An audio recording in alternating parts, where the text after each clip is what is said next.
crédibilité du Sénégal sur l'international et au niveau du pays. dégg naa Amadou Ba nga xam ne moom ci pilleurs yi la bokk ndax nekk na ministre des finances nëbb chiffres yi nekk premier ministre nëbb chiffres yi dégg naa démb mu naan un gouvernement ne doit pas crier au scandale kon moom d'accord na ni scandale am na moom d'accord na ni scandale am na dañu wax ni ku aju bëggul ku teen waaye ma koy jox benn assurance rek mooy lii responsabilité am ci mbir mi ak keneen lii seen responsabilité faw rek ñu layoo kook askanu Sénégal layuñu kook man de askanu Sénégal parce que ñëw jalgati réew mi def naka sudul noonu pour mun a toog ci ay milliards ci ay fonctionnaires simples ba pare jàpp ni mun nga koy mujjee noonu dafay yomb Sénégal am na ñoo xam ne waratuñu woon wax ci politique amatuñu droit wax ci politique su doon yenn réew yi dañu waroon am déchéance civique parce que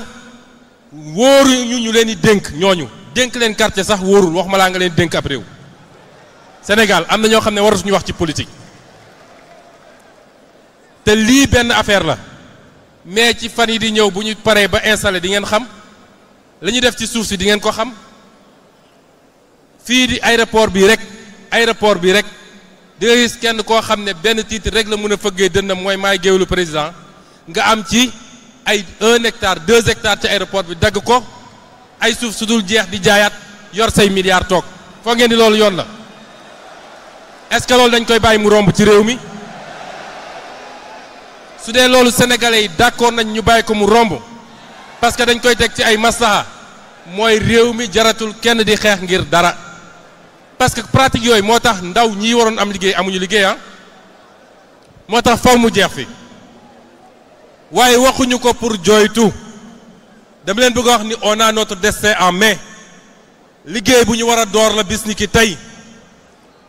su ma déggee ñu naan FMI Banque mondiale diw ak diw loolu yëpp baax na waaye ñooñu yoruñu suñu dund yoruñu suñu réew il faut que yéen ñëpp ngeen xam ko est-ce que ñun sénégalais yi pare nañu pour def li ñu war a def pour am suñu souveraineté est-ce que pare nañ ko loolu dafa laaj nag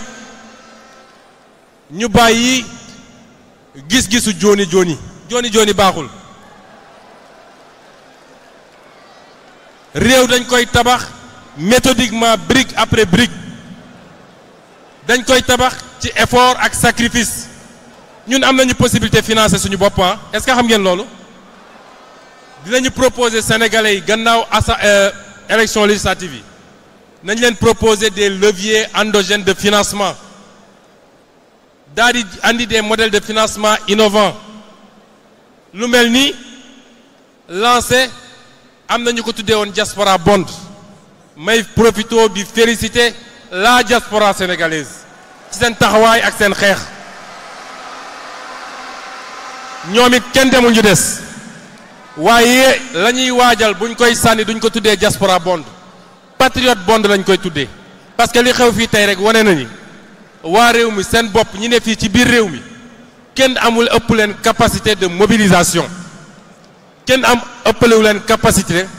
war a lamb dara seen poos pour dugal ko ci loo xam ne njëriñu ñëpp la léegi dañ ma ne xayma bu njëkk bi ñu def rek nee nañu levé nañu déjà lu mat 500 millions te mbir yaa ngi continuer di dugg ngàcce gaalaama Pastef dama ne kuy tibb tànk wala ngay marquage de culotte rek defal ñu gis loolu mooy nit bu dee danga koo fan ba tax nga ne lu mu def ma def ko